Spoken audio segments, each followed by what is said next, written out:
그 여론조사에서 빼달라는 것도 오히려 어떻게 보면 더 여론조사 보도의 전략? 자기도 해봤을 거예요. 1위로 나와요. 본인이 안 해봤겠어요? 제가 이렇게 유시민이란 얘기를 해도 예. 실검에 올라갈 정도로 유시민에 대한 국민들의 관심과 호감도가 높아요. 근데 제가 생각할 때 너무 좀 빨리 나왔어요. 한 1년 정도 더 있다가 나와야 되는데 좀 신비주의에 있다가 천천히 등장하는 게 맞는데 좀 성급하게 나오지 않나 싶어요. 정두원 전 의원이 사실 유시민 이사장의 복귀도 제일 먼저 예측을 했었거든요. 그랬는데 자, 그런데 본인이 또 이런 얘기를 하네요. 차기 대선주자 1위로 정두원 전 의원이 또 유시민 이사장을 꼽았어요. 네. 그러니까 지금은 대선이 꽤 멀리 남아있죠. 네. 3년 반 뒤에 있기 때문에 지금 조사는 어떻게 보면 인지도 조사에 좀 가깝습니다. 네. 그러니까 얼마나 알고 있고 호감이 있느냐를 이제 볼 수 있는 하나의 지표인데요. 뭐 실제 지지 여부는 좀 대선이 가까워야 알 수 있는데 그런 점에서 보면 유시민 노무현 재단 이사장의 경우에는 굉장히 큰 이 메리트를 가지고 있죠. 장점을 가지고 있죠. 네. 노무현 재단, 노무현 대통령에 대한 향수를 가지고 있는 국민이 우리 국민의 절반 가까이 되지 않습니까? 네. 문재인 대통령을 만들어낸 배경이기도 하고 그리고 본인의 어떤 인지도도 굉장히 이 방송 활동을 통해서 많이 높이지 않았습니까? 네. 그러니까 노무현 플러스 유시민이 되다 보니까 인지도가 굉장히 높아져서 네. 실제 여론조사를 하게 되면 이 지지도도 상당히 높게 나올 가능성이 큽니다. 실제 그래서 여론조사 데이터를 저희가 표로 지금 준비했는데 대선 후보 적합도 조사에서 유시민 후보가 2위로 죄송합니다. 유시민 씨가 2위로 나왔습니다. 죄송합니다. 이사장으로 다시 정정하겠습니다. 네. 그러니까 그만큼 지금은 이렇게 인지도와 지지도가 상당히 좀 이렇게 가까이 가는 네. 이 경향을 보이는데 그런 점에서 인지도가 높은 유시민 노무현 재단 이사장의 경우에는 굉장히 앞서 있을 수밖에 없는 이 상황에 처해 있는 것이죠. 네. 유시민 이사장의 이 최근 행보를 두고도요, 여권에서도 사실상 정치 재개가 아니냐라고 여권에서조차 평가를 내리는 목소리가 나오고 있습니다만, 자, 최근에 지지율 하락에 구원등판을 한 것이다, 이런 평가를 하는 얘기도 나오네요. 그렇죠. 지금 왜 유시민 이사장이 얼마 전에 지난주죠. 이제 본인이 이제 유튜브 방송을 팟캐스트를 하겠다라고 이야기를 한 게 뭐냐면 결국 이제 가짜 뉴스에 대응하겠다 뭐 그런 취지 같은데. 네네. 일주일에 한 번씩 좀 이슈를 정리하겠다는 거 아니겠습니까?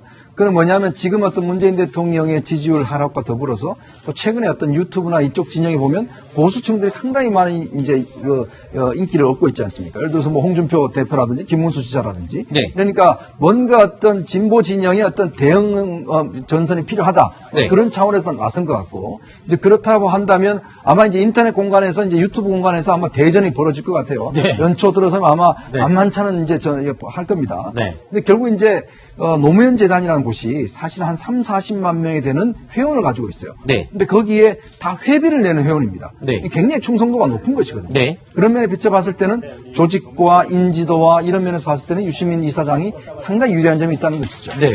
실제로 이제 뭐 유튜브 대전이 펼쳐질 거다, 이렇게 말씀을 하셨어요. 근데 아니, 유튜브에 유시민의 알릴레오 방송이 시작하자마자 하루 만에 17,000명의 구독자가 더 늘었습니다.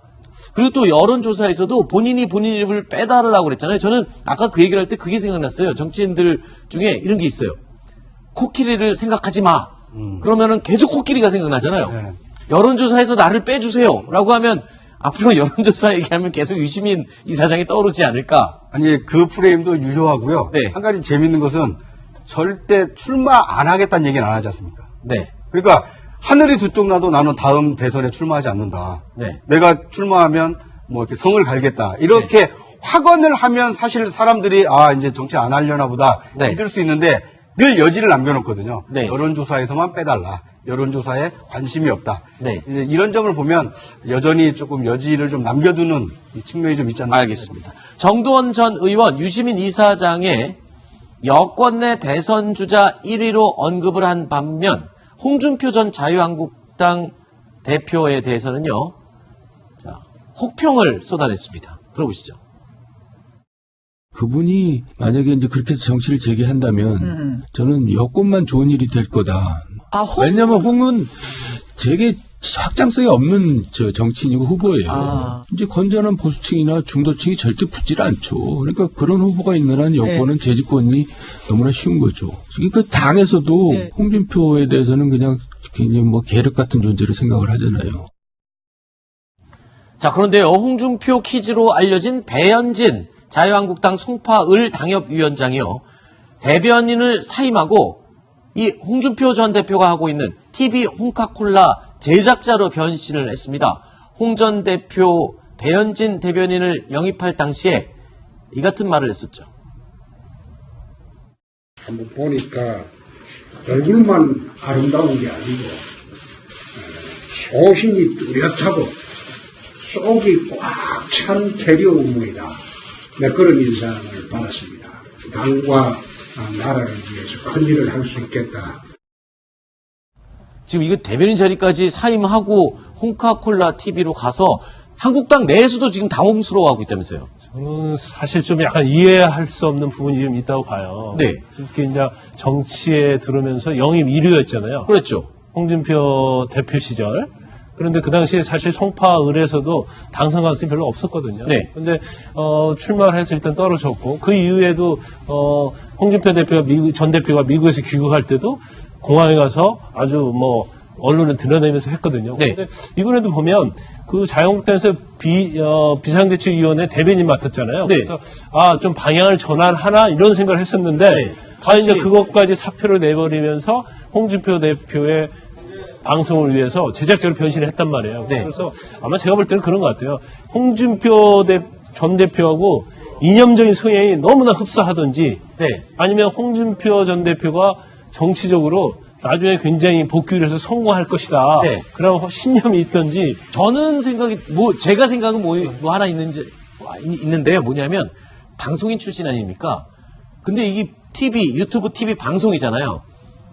사람은 본능적으로 자기가 잘하는 쪽으로 관심이 가게 되어 있거든요. 그래서 저는 가지 않았을까라는 생각도 들어요. 네. 마무리해야 됩니다. 그러니까 대변인이었잖아요. 늘 언론을 접촉하고 방송을 접촉할 수 있는데 그러네요. 당을 위해서 일할 수 있는 알겠습니다. 기회를 놓고 특정 개인을 위해서 일하러 갔기 연정님, 때문에 짧게 얘기해야 돼요. 짧게. 어쨌거나 정치인은 줄을 서야 됩니다. 여론조사에서 빼달라는 것도 오히려 어떻게 보면 더 여론조사 자기가 보도의 전략? 자기도 해봤을 거예요. 1위로 나와요. 본인이 안 해봤겠어요? 제가 이렇게 유시민이란 얘기를 해도 예. 실검에 올라갈 정도로 유시민에 대한 국민들의 관심과 호감도가 높아요. 근데 제가 생각할 때 너무 좀 빨리 나왔어요. 한 1년 정도 더 있다가 나와야 되는데 좀 신비주의에 있다가 천천히 등장하는 게 맞는데 좀 성급하게 나오지 않나 싶어요. 정두원 전 의원이 사실 유시민 이사장의 복귀도 제일 먼저 예측을 했었거든요. 그랬는데, 그런데 본인이 또 이런 얘기를 하네요. 차기 대선주자 1위로 정두원 전 의원이 또 유시민 이사장을 꼽았어요. 네.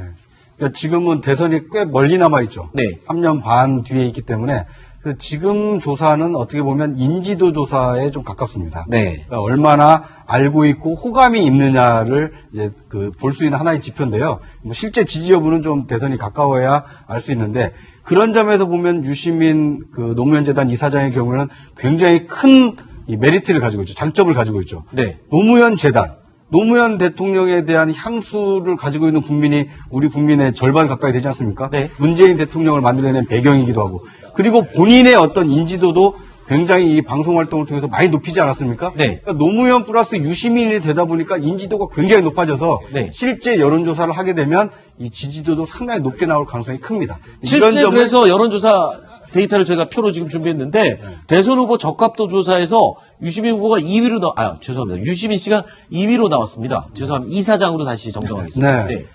그러니까 그만큼 지금은 이렇게 인지도와 지지도가 상당히 좀 이렇게 가까이 가는 네. 이 경향을 보이는데 그런 점에서 인지도가 높은 유시민 노무현재단 이사장의 경우는 굉장히 앞서 있을 수밖에 없는 이 상황에 처해 있는 것이죠. 네. 유시민 이사장의 이 최근 행보를 두고도요, 여권에서도 사실상 정치 재개가 아니냐라고 여권에서조차 평가를 내리는 목소리가 나오고 있습니다만, 최근에 지지율 하락에 구원등판을 한 것이다, 이런 평가를 하는 얘기도 나오네요. 그렇죠. 지금 왜 유시민 이사장이 얼마 전에 지난주죠. 이제 본인이 이제 유튜브 방송을 팟캐스트를 하겠다라고 이야기를 한 게 뭐냐면 결국 이제 가짜 뉴스에 대응하겠다 뭐 그런 취지 같은데. 네네. 일주일에 한 번씩 좀 이슈를 정리하겠다는 거 아니겠습니까?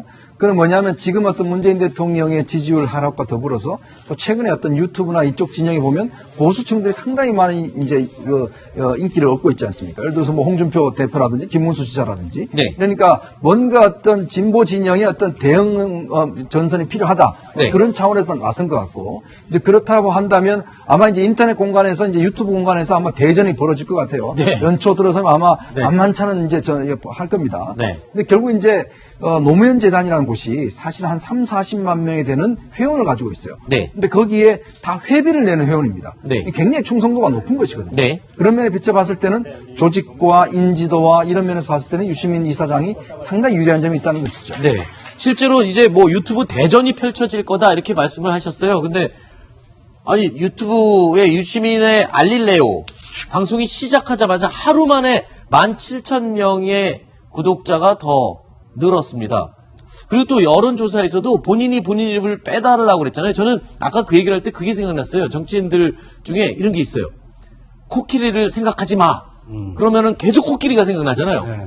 여론조사에서 나를 빼주세요. 라고 하면 앞으로 여론조사 얘기하면 계속 유시민 이사장이 떠오르지 않을까. 아니 그 프레임도 유효하고요. 네. 한 가지 재밌는 것은 절대 출마 안 하겠다는 얘기는 안 하지 않습니까? 네. 그러니까 하늘이 두 쪽 나도 나는 다음 대선에 출마하지 않는다. 네. 내가 출마하면 뭐 이렇게 성을 갈겠다. 이렇게 확언을 하면 사실 사람들이 아 이제 정치 안 하려나 보다 네. 믿을 수 있는데 늘 여지를 남겨놓거든요. 네. 여론조사에서만 빼달라. 여론조사에 관심이 없다. 네. 이제 이런 점을 보면 여전히 조금 여지를 좀 남겨두는 이 측면이 좀 있지 않나. 알겠습니다. 정두원 전 의원 유시민 이사장의 여권 내 대선 주자 1위로 언급을 한 반면 홍준표 전 자유한국당 대표에 대해서는요.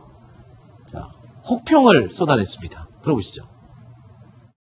그분이 만약에 이제 그렇게 해서 정치를 재개한다면 저는 여권만 좋은 일이 될 거다.